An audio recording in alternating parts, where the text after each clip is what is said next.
ഉത്തർപ്രദേശിൽ ബിജെപിക്ക് എതിരായ പ്രതിപക്ഷ പാർട്ടികളിൽ ഐക്യസാധ്യത ഇപ്പോഴും ഉള്ളതായി റിപ്പോർട്ടുകൾ.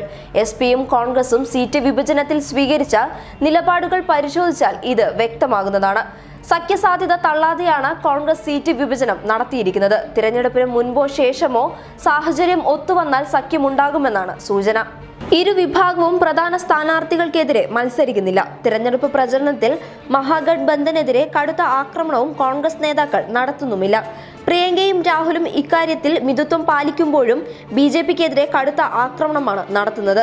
മഹാഗഠബന്ധനിലെ കക്ഷിയായ RLD നേതാവ് അജിത് സിംഗിനെതിരെയും പാർട്ടിയുടെ മറ്റൊരു പ്രമുഖ സ്ഥാനാർത്ഥി ജയന്ത് ചൗധരിക്കെതിരെയും കോൺഗ്രസ് മത്സരിക്കുന്നില്ല. മുസ്ലിങ്ങൾ നിർണായകമായ വോട്ട് ബാങ്കായ മണ്ഡലങ്ങളാണ് ഇരുവരും മത്സരിക്കുന്നത്.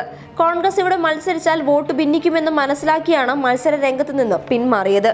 രാഹുൽ ഗാന്ധിയും സോണിയാഗാന്ധിയും മത്സരിക്കുന്ന മണ്ഡലങ്ങളിൽ മഹാഗഠബന്ധൻ സ്ഥാനാർത്ഥിയെ നിർത്തിയിട്ടുമില്ല. ഇവിടെ കോൺഗ്രസും BJPയും നേരിട്ടാണ് മത്സരം. SP നേതാക്കളായ മുലായം സിംഗ് യാദവ്, അഖിലേഷ് യാദവ്, ഭാര്യ ഡിംപിൾ എന്നിവർക്കെതിരെ കോൺഗ്രസ് മത്സരിക്കുന്നില്ല. എന്നാൽ ധർമ്മേന്ദ്ര യാദവ് മത്സരിക്കുന്ന മണ്ഡലത്തിൽ കോൺഗ്രസിന് സ്ഥാനാർത്ഥിയുണ്ട്. 2014 BJP തരംഗം ഉണ്ടായപ്പോൾ പോലും SP ജയിച്ച മണ്ഡലമാണിത്. അതുകൊണ്ട് തന്നെ കോൺഗ്രസ് സ്ഥാനാർത്ഥി SPക്ക് ഭീഷണിയല്ല എന്നാണ് വിലയിരുത്തൽ. കുറഞ്ഞ സീറ്റുകളിൽ മാത്രമാണ് SPയും കോൺഗ്രസും മത്സരിക്കുന്നത്. റാംപൂരി മണ്ഡലത്തിൽ കടുത്ത മത്സരം നടക്കുമെന്നാണ് കരുതുന്നത്. SPയുടെ പ്രധാന നേതാക്കളുമായി നേരിട്ടുള്ള ഏറ്റുമുട്ടൽ വേണ്ട എന്നാണ് പ്രിയങ്ക ഗാന്ധി നിർദ്ദേശിച്ചിരിക്കുന്നത്.